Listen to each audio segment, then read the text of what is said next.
Hey chicos, ¿cómo han estado? Espero que bien. El día de hoy vamos a hablar de un tema muy importante para los desarrolladores, que son las entrevistas, lo que nos pueden preguntar en las entrevistas, cómo nosotros podemos abordar esto que a veces para algunas personas les cuesta demasiado o se ponen nerviosas o no saben qué responder en el momento de la pregunta. Vamos a responder estas preguntas poco a poco. Vamos a dar unos tips para resolver estas preguntas que a veces son técnicas, a veces solo requieren de soft skills para llevar bien la entrevista y vamos a ir poco a poco avanzando en esto. Comencemos. Normalmente cuando nosotros postulamos una empresa, nosotros enviamos un CV, un currículum a esta y posteriormente nosotros recibimos una respuesta. Puede ser el caso de recursos humanos que quiere agendar con nosotros una entrevista para hablar más sobre nosotros y cómo nosotros podemos encajar en el puesto que ellos están buscando. Algunas veces la entrevista es directamente con recursos humanos, para lo cual nos preguntan preguntas más tranquilas, más sencillas de resolver, que requieren más de soft skill de nosotros, de explicarnos bien, de hablar bien. Y algunas ocasiones las entrevistas son directamente con el líder del área técnica, el líder de desarrollo. Y bueno, en esas ocasiones las preguntas son más técnicas. Y también está la posibilidad de que te asignen un desafío técnico previo a la entrevista o después de la entrevista. Entonces vamos a ver un poco de cuáles son estos escenarios y qué responder y qué hacer en estos casos. Bueno, primero vamos con el caso de una pregunta técnica. La pregunta más sencilla que se le hace a un desarrollador junior, la pregunta principal es la diferencia entre widgets stateless y stateful. Ambos son widgets muy importantes dentro de Flutter porque se usan bastante. Pero, ¿cuál es la diferencia? La diferencia es que un widget stateless es un widget que no contiene estado y un widget stateful tiene el estado. Para ser más explícitos, un widget stateless, una vez que tú lo declares en la pantalla, por ejemplo, puede ser un texto, este no va a cambiar. Pero un widget stateful sí puede cambiar, lo que podría ser, por ejemplo, un switch que se cambia de lado a lado. Pero, ¿cómo es eso posible, no? Un widget stateless está compuesto de dos tipos, el widget y un estado. El estado hace cambiar al widget. Entonces, de esa forma nosotros podemos responder asertivamente a esa pregunta. Ahora vamos con una pregunta de soft skills que nos hacen los reclutadores, las personas de recursos humanos a nosotros. Y esta pregunta puede ser la siguiente: háblame sobre ti, cuéntame sobre tu experiencia profesional. Y bueno, este es el momento en el cual nosotros tenemos que detallar, explayarnos sobre nuestra carrera, sobre nuestra experiencia, porque va a ser el momento en el cual ellos van a conocer más sobre nosotros. Y si nosotros no explicamos bien, nunca nos van a entender. Entonces va a ser el momento para vendernos. Si no lo hacemos ahora, no va a haber otro tiempo. Bueno, dependiendo del contexto, a veces los reclutadores nos pueden preguntar más que todo experiencias personales o experiencias profesionales, ¿no? Que hablemos sobre nosotros no quiere decir que hablemos que nosotros jugamos, hacemos deporte, que sabemos cocinar, sino más bien cómo nosotros nos relacionamos con nuestras tecnologías. Por ejemplo, si tú eres un junior o una persona que recién está empezando, tú puedes hablar que tú vas a conferencias, que tú vas a talleres, que tú participas de la comunidad de alguna tecnología en tu ciudad. Y bueno, de esa forma tú te enteras de los últimos cambios en esta tecnología, por lo cual siempre estás al tanto con esto. Y bueno, si es que eres alguien de más nivel, puedes hablar que tú das charlas, que tú participas organizando estos eventos. Y bueno, esto te hace quedar mejor con el reclutador porque demuestra que tú tienes un compromiso con la tecnología a la cual tú estás postulando. Por ejemplo, en el caso de que tú ingreses, tú serías una persona capaz de aportar ideas al momento de tomar decisiones técnicas. Por ejemplo, hablar de, oh, podemos usar esta tecnología porque la he visto en este taller, la he visto en esta conferencia, esta persona era importante y la hablaba, y creo que esto puede ser un aporte de valor para el proyecto cual estamos usando. Entonces eso demuestra una confianza y demuestra que tú puedes ser un buen candidato para el rol. ¿Y qué pasa si la pregunta está relacionada a nuestra experiencia profesional? En el caso de que tú seas un junior, puede haber la posibilidad de que hayas participado de algún proyecto o de algún internship. Es el momento indicado para que tú hables sobre el proyecto, hables sobre las tecnologías que has usado, las metodologías ágiles que hayas usado en ese tiempo, tal vez Scrum, tal vez Kanban, o hablar más sobre el proyecto, que lo tienes en un repositorio de libre acceso, que has usado cierta tecnología, por ejemplo, tu aplicación tiene autenticación y para ello has usado Firebase o Supabase, que estás guardando documentos y usando a otro servicio de Firebase, y tal vez estás usando algún manejador de estado, que te sabes provider, que has usado GDS, que has usado Block.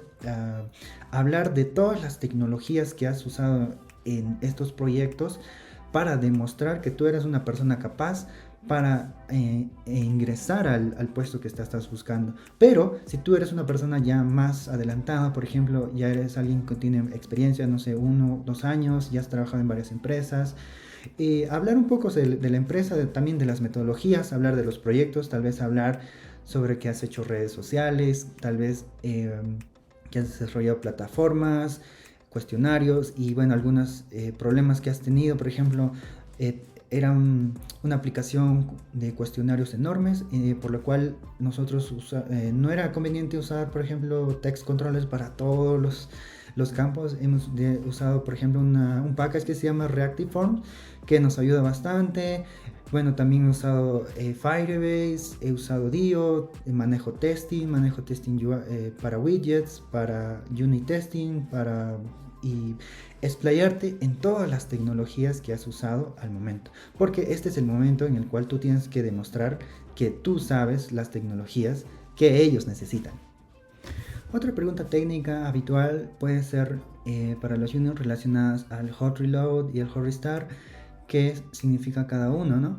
Por ejemplo, que el hot reload va a cargar nuestra aplicación, pero el hot restart la va a reiniciar desde cero. Bueno, lo bueno de Flutter es que al utilizar hot reload nosotros podemos ejecutar algún cambio en el código, luego hacer el hot reload y automáticamente la aplicación va a ejecutar ese cambio sin tener que empezar todo. Pero también está el hot restart, como te lo comenté, reinicia toda la aplicación. Y bueno, también algunas preguntas de performance tal vez que te pueden hacer es que tienen que ver con los list views y los list view builders, en qué momento usar cada uno. Por ejemplo, cuando uno tiene una lista de 1000 ítems y nosotros usamos un list view, estos 1000 ítems se van a cargar de frente en la pantalla al momento de usar un list view. Pero, ¿qué pasa cuando tenemos muchos elementos? Esto va a ser muy lento. Podemos tener 1.000.000 y la lista va a demorar mucho en cargar. ¿Qué podemos usar para eso? List View Builder, que solo va a renderizar los ítems al momento que tú te desplazas en el scroll. Ahora vamos con una pregunta de soft skill. A veces nos preguntan ciertas tecnologías o ciertas herramientas y nosotros no tenemos conocimiento sobre ella porque no hemos tenido la oportunidad de trabajar con ella. Entonces nosotros no podemos mentirles, no podemos engañarnos a nosotros mismos tampoco. Entonces cuando nos pregunten esto, nosotros tenemos que tomar un enfoque más tranquilo, no desesperarnos, y si nos preguntan algo que nosotros no sabemos, mencionar algo como que nosotros no hemos tenido la oportunidad de trabajar con esta herramienta, con esta tecnología. Sin embargo, he leído un poco de documentación, he visto un poco de foros sobre esta herramienta y tengo un poco de conocimiento sobre ella, y si es que esta herramienta es necesaria para el trabajo, estoy dispuesta a aprenderla. Entonces nosotros mostramos disposición a aprender esto y no nos cerramos a la idea de que no sabemos. Entonces eso es una buena forma de abordar esta pregunta. Ahora vamos con una pregunta de tipo técnica, la cual nos puede ser relacionada al lenguaje de programación Dart. Nos pueden preguntar cómo usar polimorfismo, cómo usar herencia. Hay algunas palabras reservadas del lenguaje Dart, por ejemplo, implement, extend, with, mixing, y nosotros tenemos que responder a estas preguntas. Por ejemplo, ¿cuándo usar extend y cuándo usar implement? En el caso de extend está más relacionado a la herencia. Si nosotros usamos la herencia, por ejemplo, podemos tener una clase animal. La clase animal tiene un nombre, tiene un peso, Y luego tenemos tener una clase gato, y la clase gato puede heredar, puede ser hija de la clase animal, y esta clase puede tener su propio método o variable que sea, por ejemplo, especie, ¿no? Y bueno, si nosotros creamos nuestra clase gato, podríamos definirla como class gato extend animal. Y cuando nosotros declaremos esta clase, nosotros podemos acceder a los valores o a los métodos del padre. Entonces nosotros estamos extendiendo su comportamiento, heredando el comportamiento del padre. Pero si nosotros queremos usar implements, ya no es lo mismo, no es herencia. Nosotros podemos declarar una clase, por ejemplo, una clase banco que tenga calcular tasa de interés, y este método podría estar o no implementado dentro, pero el método va a estar escrito, por ejemplo, puede ser un void calcular, ¿no? Calcular tasa de interés. Y nosotros tenemos una segunda clase que, por ejemplo, sea finanzas. Esta clase va a ser class implements banco, y obligatoriamente la clase finanza tiene que escribir el método de calcular y definirle su lógica. Entonces esa es la diferencia de usar el implements. Pero ¿qué pasa con el with? El with es algo bueno porque nos permite asociarlo con mixins. Mixins son parecido a clases, no vamos a entrar en mucho detalle, pero para usarlos nosotros podemos poner class with el nombre del mixin y extender su comportamiento sin la necesidad de heredar. Entonces de esta forma nosotros podemos responder a la pregunta cómo usar extend, implements y with. Otra pregunta técnica a la cual te pueden preguntar es qué arquitecturas has manejado hasta el momento o cuáles conoces, cuáles son sus beneficios, cuáles son sus ventajas. En ese momento tú vas a tener que listar todas las arquitecturas con las cuales has manejado, por ejemplo, MVCM, MVVM, has usado Block, la arquitectura de Block, has usado Clean Architecture, que es una arquitectura que se usa bastante. Entonces vas a tener que estar preparado, leerte más que todo estas arquitecturas, entenderlas, no necesariamente tienes que dominarlas, entenderlas, dónde se usa cada capa, para qué son, explicarlo, dónde se usa la capa de datos, dónde se usa la capa de dominio, capa de infraestructura, dónde se crean los modelos, qué son las entidades, dónde debo realizar los manejos de estado. Y una vez que tú expliques eso a la persona, él va a tener un mayor entendimiento de que tú manejas estas herramientas y que podrías acoplarte al proyecto, sea la arquitectura que ellos están manejando, ¿no? Entonces eso es un punto a favor, que tú te sepas las arquitecturas. Y bueno, si te preguntas sobre la arquitectura de Clean Architecture o Block, tengo un video de Block para principiantes en el cual estamos desarrollando un proyecto desde cero con la arquitectura Block, explicando capa por capa, y espero que te sirva. Muy bien, ahora hablemos un poco sobre los desafíos técnicos que nos suelen enviar. Los desafíos técnicos son una gran variedad y esta varía dependiendo de la compañía. Hay ocasiones en las cuales nos envían a una plataforma en la cual tiene algún reto, el cual tiene que ver con estructuras de datos, y nos ponen un tiempo límite de 3 horas, de 2 horas para resolver 4 o 5 problemas. Bueno, para eso nosotros tenemos que tener conocimientos estables, válidos en estructuras de datos, y eso nos va a ayudar mucho a afrontar estos problemas. Pero también hay otros desafíos a los cuales, bueno, a mí me parecen más divertidos, me gustan más, que son los desafíos técnicos, los cuales te dan un tiempo para desarrollar una aplicación. Por ejemplo, te pueden dar un requerimiento, te dan unos requerimientos, una lista de requerimientos, y te dicen, cumple esta aplicación en este plazo de tiempo, tienes 2 o 3 días para desarrollar esta aplicación, y luego tú subes el repositorio.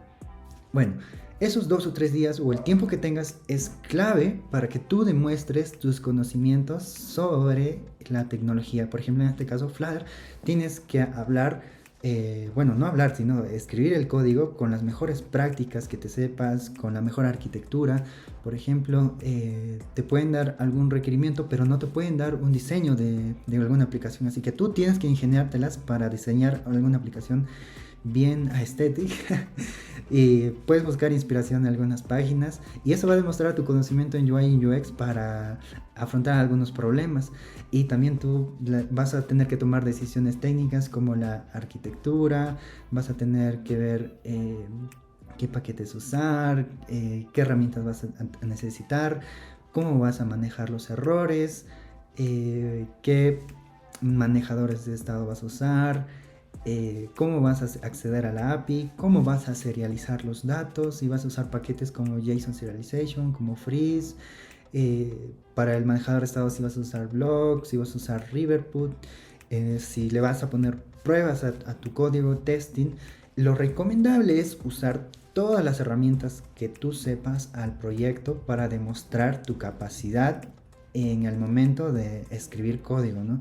La arquitectura, bueno, cómo tú lo ubiques y también cómo tú lo documentes, porque tú vas a escribir tal vez un código genial, tú vas a escribir maravillas, pero los reclutadores, o en este caso va a ser alguien técnico, va a revisar tu código, no lo va a leer paso a paso, ellos van a necesitar una documentación, vas a tener que documentar tu código, vas a tener que subirlo a GitHub, documentarlo, escribir qué arquitectura has usado, si tu código tiene testing, dónde están las carpetas de testing, qué líneas de comando ejecutar y todos los paquetes que has usado. Tienes que documentarlo para que la persona que vaya a leer o ver tu proyecto sea capaz de entender todo lo que tú le has dado a este. Entonces, ese momento también es clave para demostrar tus conocimientos sobre Flutter en un proyecto real. ¿Y qué tal? ¿Te está gustando el contenido? Si te está gustando el contenido, por favor, deja un comentario de lo que te está gustando o qué preguntas te gustaría saber para resolverlas en próximos videos. Por favor, deja un like en este video. Y bueno, también sigamos abordando este tema de las preguntas. Nos pueden preguntar más cosas técnicas, por ejemplo, si manejamos testing, si manejamos Continuous Integration, Continuous Deployment, si manejamos GitHub, GitHub Actions, por ejemplo para Continuous Deployment podemos usar CodeMagic, si has usado Firebase, si has usado Supabase, todas esas herramientas tal vez son muy grandes y no son necesariamente principales a Flutter, pero son necesarias, así que tendrías que leerte un poco sobre esas. Esos son temas un poco más amplios, pero con que tú te veas algún taller, alguna charla, que tú te lo leas en algún foro de internet, te va a servir mucho para resolver esas preguntas al momento que ellos te las hagan. Y también no olvidemos conocimiento básico de computación, de ciencia de la computación, que pueden ser los patrones de diseño. Si nosotros sabemos usar Solid, muchas veces nos preguntan sobre Solid, nos dicen ¿qué sabes sobre Solid? ¿Me podrías dar un ejemplo? ¿Me podrías decir qué significa cada letra? Y bueno, nosotros tenemos que leer un poco sobre Solid y dar un ejemplo. La S, la O, la L, la I, la D, explicar cada uno de esas. Y bueno, a veces eso es un poco complicado de memorizar. Entonces podrías practicarlo. Bueno, Solid es bueno y tampoco es muy extenso porque solo son 5 principios. Entonces, una vez que tú te lo sepas, va a ser muy claro para ti y para que tú puedas responder a estas preguntas muy sencillas. Entonces, esos son también tópicos muy importantes a la hora de aprender nuestro conocimiento, y también cuando nos pueden preguntar, nosotros podemos resolverlo esta pregunta fácilmente. Y hasta aquí el video de hoy, espero que les haya gustado, espero que este sea contenido de valor para sus carreras, espero que les ayude mucho en el futuro en alguna entrevista. Por favor, cuando se pongan nerviosos antes de empezar una entrevista, siempre pueden optar por inhalar y exhalar lentamente, y eso te va a ayudar a tranquilizarte y concentrarte, que es lo que necesitas para dar la entrevista al máximo. Nos vemos en próximos videos y ya estoy planeando más contenido, así que nos vemos. Chao, chao.